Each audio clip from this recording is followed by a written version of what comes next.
지금까지 올림픽 역사상 메달을 가장 많이 딴 선수는 아마 마이클 펠프스일 것입니다.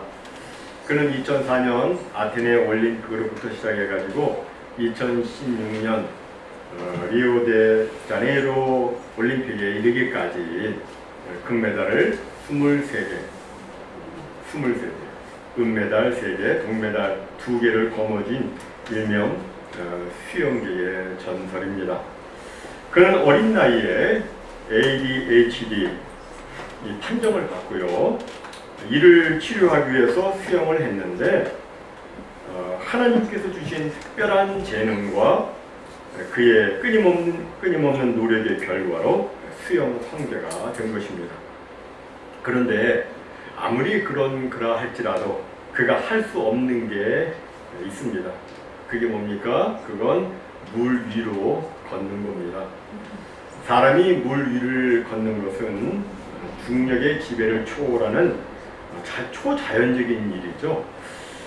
따라서 사람으로서는 물 위를 걸을 수가 없습니다.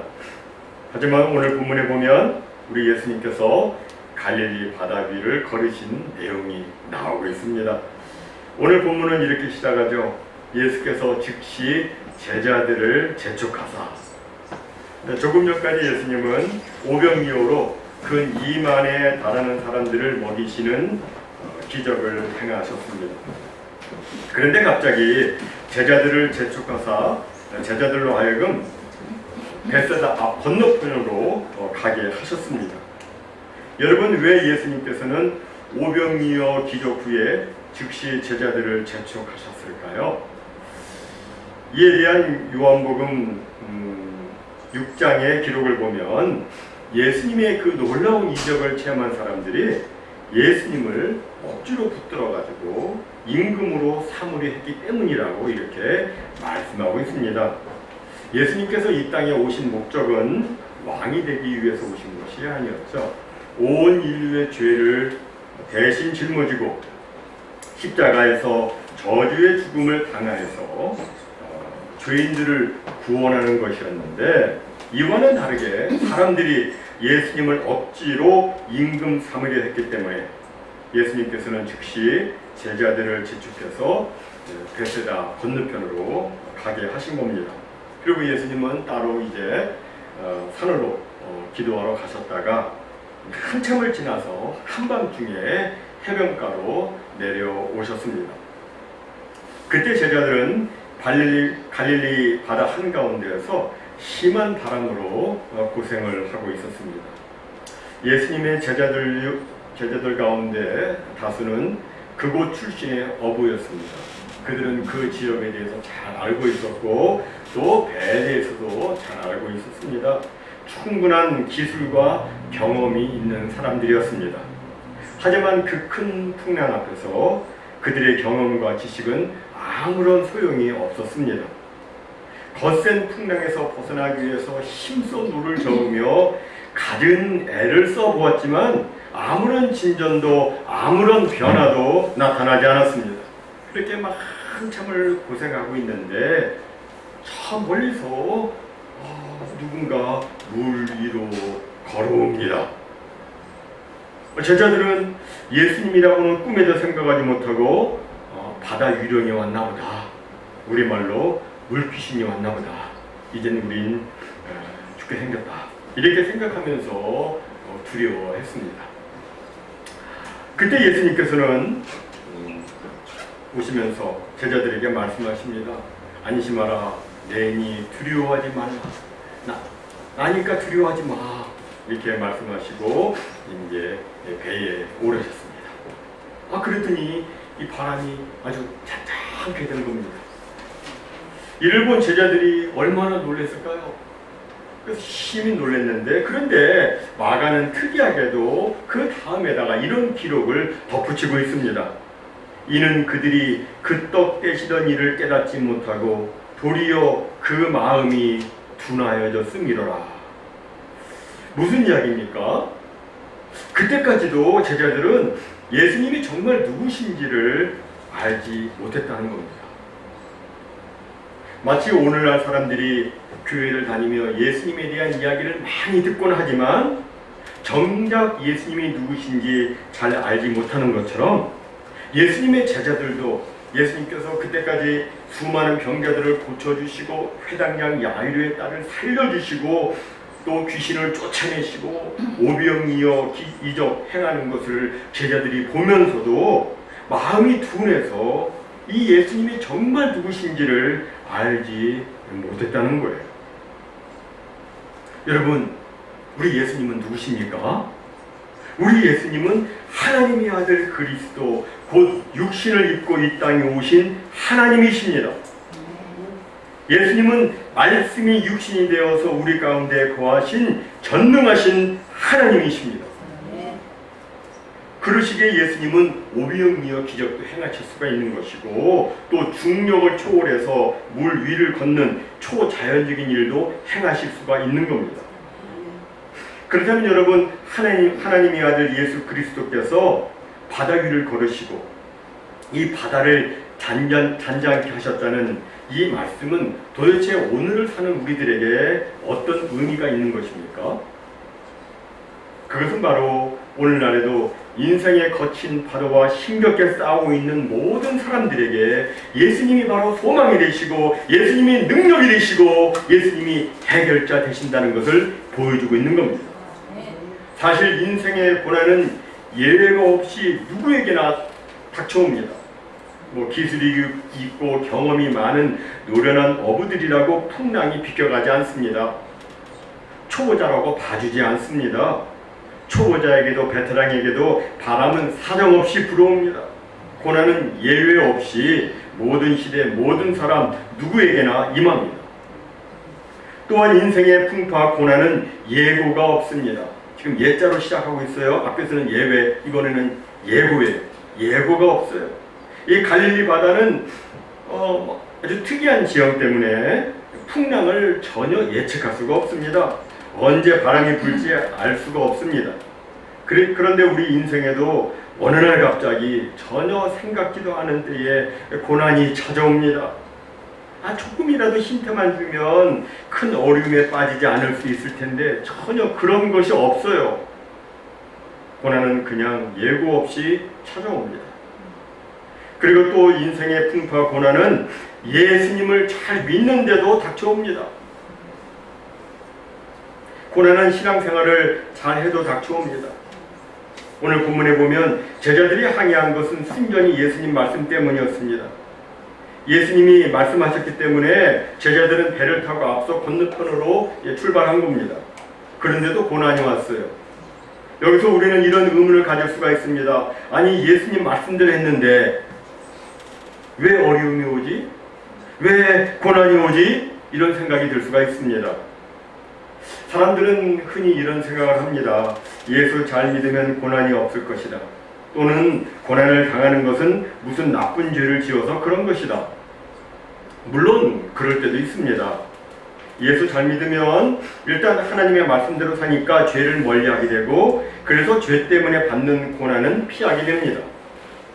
그리고 나쁜 죄를 지으면 그에 따른 형벌이 있으니까 고난이 있을 수가 있습니다. 그런데 어떤 때는요, 예수님을 잘 믿는데도 고난이 있습니다. 신앙생활을 잘하고 어떤 특별한 죄가 없는데도 고난이 닥칠 수가 있습니다. 우리가 욥기를 보면 욥은 당대의 동방의 의인이었습니다. 그 사람을 능가할 만한 사람이 없었어요. 오늘날로 말하자면 신앙생활 너무너무 잘하는 사람이었어요. 그런데 그에게 심한 고난이 왔습니다. 그 많던 재산 순식간에 다 날아가 버리고 10명이나 되는 자식 다 잃어버리고 자기는 병까지 얻고 이건 뭡니까? 이건 우리가 신앙생활을 잘해도 얼마든지 고난을 당할 수 있다고 하는 분명한 실례입니다. 그럼 여러분, 우리가 신앙생활을 잘 하는데도 왜 인생에 풍랑이 있는 것입니까? 그것은 바로 우리가 세상 속에 살고 있기 때문입니다. 여러분, 세상은 하나님의 나라가 아닙니다. 세상은 인간 타락 이후로 모든 질서가 다 깨졌습니다.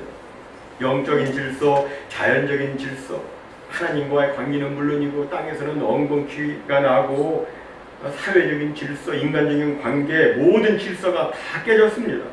그래서 여기저기서 아주 역기능적인 현상들이 생기고 있는 겁니다. 이에 반해서 주님이 다스리시는 하나님의 나라는 풍랑이 없습니다. 풍랑은 바다에서 치는데 요한계시록에 보면 주님이 다스리는 그 나라에는 바다도 다시 있지 않더라라고 분명히 말씀하고 있어요. 하나님의 나라에는 풍랑이 없는 정도가 아니라 아예 바다 자체도 없습니다. 고난도 없고 슬픔도 없고 눈물도 아픔도 사망도 없는 곳이 바로 하나님의 나라입니다. 그러나 이 세상은 풍랑이 있어요. 그래서 이 세상에 살고 있으면 다 고난을 겪는 거예요. 예수님조차도 여러분 이 세상에서 풍랑을 당하지 않으셨습니까? 예수님은 태어나시면서부터 죽을 고비 살 고비를 스쳐 넘기셨습니다. 그리고 장성에서는 온갖 수모와 조롱과 멸시와 고초를 당하셨습니다. 이 세상 모든 사람들이 겪을 수 있는 가장 큰 순환, 수치, 고난을 겪으셨습니다. 세상은 예수님이라고 봐주지 않습니다. 아무리 신앙생활을 잘하고 있어도 아무리 대대로 예수를 잘 믿는 가정이라도 이 세상 사는 동안에는 시도 때도 없이 풍랑이 닥쳐오는 겁니다. 이걸 우리가 알아야 돼요. 그렇다면 여러분, 우리가 이러한 풍랑을 맞을 때 어떤 자세를 가져야 할까요? 첫 번째로 자기 자신을 하나님 앞에서 돌아봐야 합니다. 왜냐하면 정말 잘못해서 풍랑을 맞을 때가 있기 때문입니다. 하나님의 말씀에 불순종했다든지 신앙에 교만했다든지 육신의 정욕과 안목의 정욕과 이생의 자랑이 매여서 자기 육체의 소욕대로 살았다든지 하면 매를 맞곤 합니다. 이럴 때는 하나님 앞에 빨리 무릎 꿇어야 됩니다. 회개해야 됩니다. 다음 두 번째로 우리가 풍랑을 맞을 때 우리는 이 풍랑 속에는 내가 알지 못하는 하나님의 뜻이 담겨져 있음을 기억하고 믿음의 눈으로 그 상황을 바라봐야 됩니다. 여러분, 우리 하나님은 사랑이 풍성하신 분이세요. 사랑 그 자체세요. 하나님은 정말 사랑이 많으십니다. 그리고 그 큰 사랑으로 우리 모두를 축복해 주시기 원하시는 분이십니다. 그런데 그런 하나님이 뭐가 아쉬워서 우리에게 풍랑을 허락하시겠습니까? 우리가 미워서요? 아니죠. 결코 아닙니다. 하나님은 선하시기에 결단코 나쁘거나 악하게 행하지 않으십니다. 그런데 풍랑이 우리에게 있다면 우리는 이 풍랑 속에 지금의 내가 알지 못하는 하나님의 깊은 뜻이 담겨져 있다는 것을 기억해야 합니다. 물론 지금은 하나님의 그 뜻을 모를 수가 있습니다. 그런데 나중에 보면 이래서 하나님이 그때 나에게 고난을 허락하셨구나 하는 것을 알게 됩니다. 그러니까 뭔가 자신에게 특별한 잘못이 없는데도 풍랑이 있다면, 어려움이 있다면 여기에는 하나님의 특별하신 뜻이 있구나 이렇게 생각을 하셔야 됩니다. 그 하나님의 특별하신 뜻이라고 하는 것은 구체적으로 우리를 단련하셔서 정금같이 나오게 하는 것입니다. 마치 요셉을 단련하듯이, 다윗을 단련하시고 엘리야를 단련하듯이 하나님께서는 단련하시고 정금같이 나오게 하시는 겁니다. 다음 세 번째로 우리는 어떤 상황에서도 하나님을 끝까지 신뢰해야 됩니다. 어떤 상황에서도 하나님을 끝까지 신뢰해야 됩니다. 여러분, 우리가 지금 당하는 것, 우리가 지금 고난 당하는 것, 고통스러워하는 것 하나님께서 다 알고 계시죠. 다 보고 계십니다. 오늘 본문 48절에 보면 예수님께서 제자들이 풍파 속에서 힘겹게 노젓는 것을 보셨다고 말씀하고 있습니다. 예수님과 제자들의 거리는 가깝지 않습니다. 성경에 보니까 배는 바다 가운데 있다고 되어 있어요. 술이나 떨어져 있습니다. 수키로 떨어져 있습니다. 다 멀리 있는 거예요. 힘든 거 어떻게 알아볼 수가 있겠어요? 게다가 밤 4경쯤이라고 되어 있으니까 밤 한 3시경 그쯤에 한밤중에요. 깜깜해요. 볼 수가 없어요. 거기다가 바다에 거센 풍랑이 일어나서 아주 멀리 바라볼 수 없는 그런 상황이었습니다. 그런데도 예수님께서는 그들을 다 보셨다고 이렇게 말씀하고 있어요. 어떻게 그게 가능합니까? 하나님이시니까 가능합니다. 여러분, 예수님은 항상 우리를 보고 계십니다. 지금도 우리를 보고 계시고, 우리가 아무리 멀리 있어도, 우리가 아무리 어두운 방 한가운데에 있어도 예수님은 우리를 보시고 계십니다. 그리고 예수님은 우리가 고난을 당할 때 가까이 오셔서 그 문제를 해결해 주십니다. 제자들이 너무나 괴롭게 막 노를 저으니까 예수님은 무리를 저벅저벅 걸어서 제자들에게 가까이 오셔서 바람을 잔잔케 해주셨습니다. 마찬가지로 우리도 고난 때문에 너무나도 힘들어하고 괴로워하면 우리 예수님은 기적을 행해서라도 우리를 도와주십니다. 그런데 문제는 어떤 때는 말이죠.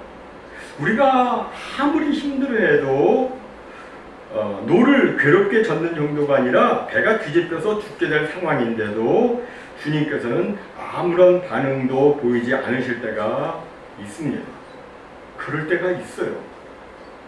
평소에는 우리가 하나님께 기도해도 어떤 때는 기도하지 않아도 그냥 생각만 해도 하나님이 들어주실 때가 있지 않습니까? 그리고 정말 어떤 문제를 놓고 간절히 매달려 기도를 하고 그러면 거의 다 들어주세요. 거의 다 들어주세요. 그런데 어떤 때는 안 들어주세요. 이렇게 되면 사람들이 막 속이 타고 거의 이제 막 미칠 지경이 되죠. 그리고 때로는 또 신앙의 회의도 찾아옵니다.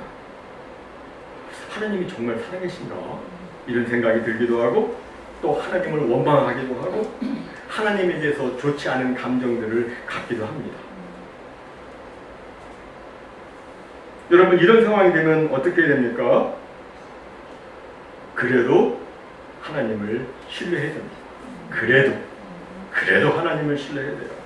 내가 간절히 기도함에도 불구하고 이런 일이 있다는 것은 여기에 하나님의 어떤 특별한 주권적인 뜻이 있다고 믿고 하나님의 약속의 말씀을 붙잡고 끝까지 하나님을 신뢰해야 됩니다. 제가 예전에 살았던 시카고에서 있었던 일입니다. 어느 예수 잘 믿는 처녀가 안 믿는 택시 기사와 결혼을 했습니다. 불신 청년이었지만 교회에 나가 예수님을 잘 믿겠다고 해서 그렇게 약속을 해서 결혼을 했습니다. 그런데 결혼을 하자마자 남편이 이 핑계 저 핑계를 대면서 교회에 나가지를 않습니다. 결혼한 지 10년이 지났음에도 남편이 교회에 나가지를 않습니다. 20년이 지났지만 약속을 지키지 않습니다. 그럼에도 아내는 낙심하거나 절망하지 않았습니다. 결혼한 지 35년이 지난 어느 날 남편의 회사로부터 전화가 걸려왔습니다. 남편이 불의의 교통사고로 죽었다는 비보였습니다. 급히 갔지만 남편은 이미 숨이 끊어져 있었습니다. 죽은 남편을 부둥켜 안은 채 아내는 하늘을 향해 소리쳤습니다. 하나님, 살아계신 줄 알았는데 약속을 지키신다고 믿었는데 죽은 하나님이시군요. 내가 그토록 기도했는데 이렇게 남편이 교회 한번 나오지 않고 세상을 떠나버리면 나는 어떡합니까? 나는 어떡하냐고요? 하면서 막 오열을 했습니다. 장례식을 마친 후 그 자매는 교회 출석을 끊어버리고 눈물과 절망의 나날을 보냈습니다. 그런 지 5년 만에 남편의 회사로부터 전화가 왔습니다. 한 젊은 청년이 남편을 찾아왔으니 와보라는 것이었습니다. 이상한 생각이 들어서 급히 남편의 회사로 달려갔는데 한 청년이 자기를 향해 오더니만 명함 하나를 주는 것이었습니다. 받아보니까 남편의 이름이 새겨진 명함이었습니다. 웬일인가 싶어가지고 제 남편을 아시나요? 물었습니다. 그랬더니 5년 전에 제가 군에서 제대하던 날 저를 집까지 태워주신 분이십니다. 라고 대답했습니다. 그래서 부인이 다시 묻습니다. 그런데 왜 찾아오셨죠? 청년이 대답합니다. 예, 저는 남편과 택시를 타고 가다가 제가 남편에게 예수를 믿는지 물었습니다. 그랬더니 안 믿는다고 대답을 하시길래 제가 복음을 전했습니다. 그런데 남편이 길가에 차를 세우더니만 자기가 예수님을 믿을 테니 자기를 위해서 기도해달라고 부탁을 했습니다. 그래서 같이 기도를 하고 예수님 영접 기도를 하고 다시 차를 타고 저희 집까지 갔습니다. 그런데 가는 도중에 남편이 콧노래를 부르며 얼마나 기뻐했는지 몰라요.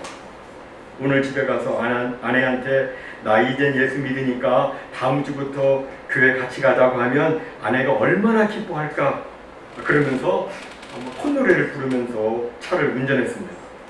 그러다가 저희 집에 도착했는데 그때 그분이 명함을 하나 주시면서 언제든지 한번 찾아오면 대접하겠다고 이렇게 약속해 주셨어요. 그리고 제가 바쁜 시간을 보내다가 남편이 계속 교회 다니며 예수를 잘 믿고 있는지 궁금해서 찾아보려고 했는데 남편이 주신 명함을 못 찾다가 오늘 아침에야 우연히 그걸 발견하고 이렇게 찾아왔습니다. 그런데 남편은 어디 가고 부인은 혼자서 이렇게 오셨나요? 깜짝 놀란 부인이 다시 묻습니다. 혹시 그날이 언제인지 기억하시나요? 예, 제가 제대한 날이니까 분명히 기억합니다. 지금으로부터 5년 전 5월 3일입니다. 그 소리를 들은 부인이 땅에 펄썩 주저앉아 흐느껴 옵니다. 그리고 하늘을 쳐다보며 이렇게 소리칩니다. 하나님 살아계셨군요. 약속을 지키셨군요. 저는 그런 일도 모르고 지난 5년 동안 교회도 나가지 않은 채 하나님을 원망하며 정말 부끄러운 삶을 살았네요. 하나님 잘못했습니다. 용서해 주세요. 하나님 죄송합니다. 그리고 하나님 감사합니다. 사랑하는 성도 여러분, 우리 하나님은 반드시 약속 지키십니다. 네. 너희가 내 이름으로 기도하면 내가 시행하겠다고 약속을 해 주셨어요. 반드시 하나님은 아주 특별하게 응답해 주세요. 약속을 지키십니다. 따라서 우리는 그 어떤 상황이 온다 할지라도 그 어떤 어려운 환경에 우리가 처한다 할지라도 그 하나님의 약속의 말씀 붙잡고 하나님을 신뢰하면서 살아가야 되는 겁니다. 우리가 인생을 살다 보면 내 생각으로는 도무지 이해할 수 없고 도무지 받아들일 수 없는 일들이 있을 수가 있습니다. 그러나 그런 때라도 하나님을 신뢰하는 것이 우리 신앙인의 자세입니다. 성경을 말씀합니다. 하나님은 우리의 피난처시요 힘이시니 환난 중에 만날 큰 도움이시라. 여러분, 환난 중에 만날 큰 도움은 우리 하나님이세요. 우리 예수님이세요. 여러분, 우리 예수님은 우리의 도움이십니다. 우리의 피난처이십니다. 우리 인생의 바다에 풍랑이 일 때, 우리 가정에 풍랑이 일 때, 우리가 정말 힘들어하고 괴로워할 그때에 우리 예수님은 우리를 보고 계십니다. 그리고 예수님은 우리에게 다가오셔서 우리를 도와주십니다. 부디 오늘 말씀 붙들고 인생 바다에 닥쳐오는 모든 풍랑 속에서 우리 예수님을 신뢰함으로 주의 도우심과 능력을 받아서 모든 풍랑 다 극복하고 승리하는 우리 모두가 다 되시기를 주님의 이름으로 축원합니다. 아멘.